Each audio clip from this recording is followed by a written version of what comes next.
Listen, I love Harley, but Harley has become all show and no grow. Stick around and I'll tell you the top 5 reasons why the recent rollout of 2023 models and the 120th anniversary edition models was a big letdown. 1. Prices went up, options went down. What was just the Nightster in 2022 is now the Nightster Special. Same exact bike, but now you have to pay $1,500 more in 2023 for vintage style. And a little cushion and pegs, you can take your partner to Arby's on a date, since you probably spent your date money on vintage style. But man, is that bike gonna look awesome in front of that Jack-in-the-Box. If you spent the same amount in 2022, Harley took away the fairing from the base model, so it actually became a worse value in the new model year. For the Sportster S, you got one more paint option and a $900 increase in price. Number 2, the Breakout's return is a lateral move. For 2023, Harley ended the production of the Iron 883 and the 48. Fine, okay. And in return, we got the Breakout 117, which was already being sold overseas and gave the impression that it was simply rerouted from overseas markets back to the US. I'm not mad at Harley for bringing back the Breakout, but really, this isn't a move forward, this is just a gap fill from a discontinued line. And as much as I like the way the Breakout looks, the 21-inch front wheel from a performance and cornering perspective is stupid. Listen, there's only one reason why you need a 21-inch wheel on the front, and that is to roll over large obstacles. The best off-road front tires are 21 inches. My BMW 850 GS and most mid-size serious off-road bikes have 21-inch front wheels. Both the Pan America and the BMW 1250 GS have 19-inch front wheels, great for paved roads, but not great for performance. Let's look at some of the highest performing cornering bikes out there. What size wheels do they have? Let's look at the GSX 750, 17-inch wheels. Triumph Daytona 600, 17-inch wheels. Honda CBR 1000RR, 17-inch wheels. Ducati 1098S, 17-inch wheels.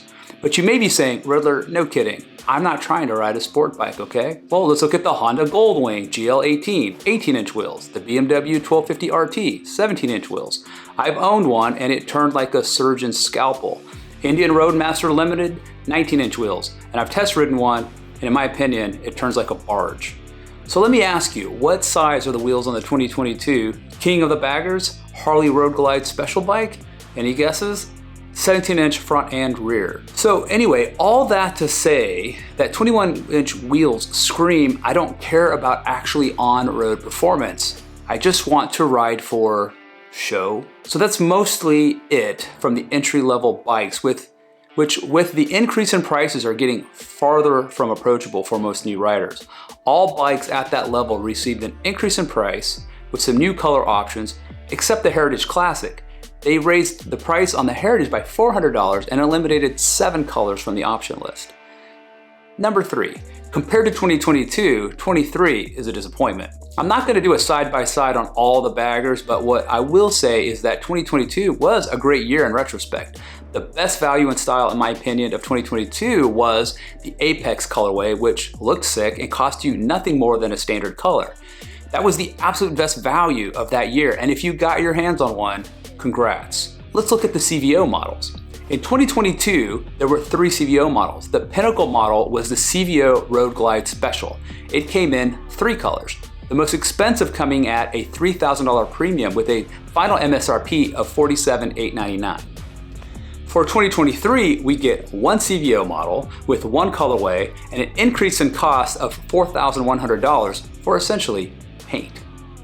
Number 4, innovation. Innovation, not really in 2023 unless you count the Road Glide 3. Okay. You know, I'm glad they did that. I think it will appeal to some folks, but it wasn't an ultra, and it still seems like a half effort and a sad way of stretching things out another year for the ultra. Look, the last time Harley disrupted the market was 2014. I know it seems like forever ago, but Harley unveiled the Livewire in 2014. It was truly revolutionary. They brought it out to the market in 2019, but in classic Harley tone deaf style, overpriced it. We all know that story. The next and last innovation was the Pan America, which was announced in 2018 and brought out to the market in 2020. The Pan America was a game changer with significant innovation like the Revolution Max engine and the most notable advancement, the adaptive ride height feature, which, let's face it, sent shockwaves through the industry. This was Harley innovation and value at its peak. They came up with a technology that would democratize adventure riding for people of any height when all other companies solved the issue by compromising suspension travel, by making low suspension models, which in some cases compromised performance. Harley busted in with innovation that gave you performance and accessibility that was unmatched by the competition. That was 3 years ago, an eternity in motorcycle and innovation years. Number 5, what I'd like to see from Harley. So why is Harley doing this, and where do they go from here? Well, it looks like they're making all of these value compromises to cut overhead costs. The issue is that they are insulting not only their loyal customers, but also the potential new customers in the market. They have to be focused on growing value and performance, but instead are choosing show. They are choosing cool paint jobs. What this communicates to customers is that Harley thinks that image is the only thing that customers really care about right now. Harley seems to not understand that riders want an improved riding experience at a reasonable value. And I've heard all of the vloggers talk about the fact that they don't care about tech and that tech has become overblown on these bikes. But rider modes aside, modern tech like traction control, ABS, and tire pressure monitoring are not arbitrary and excessive technologies. They are basic essentials for safety and longevity of riding. The fact that Harley is charging premium prices without making those technologies standard makes no sense to me. Okay, one last thing.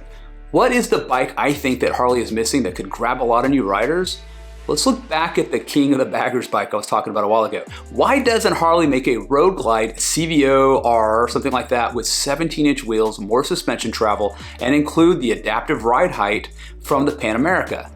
Listen, Harley, only charge something like $30,000 for that and keep the paint simple. Black and bronze like the Fat Bob.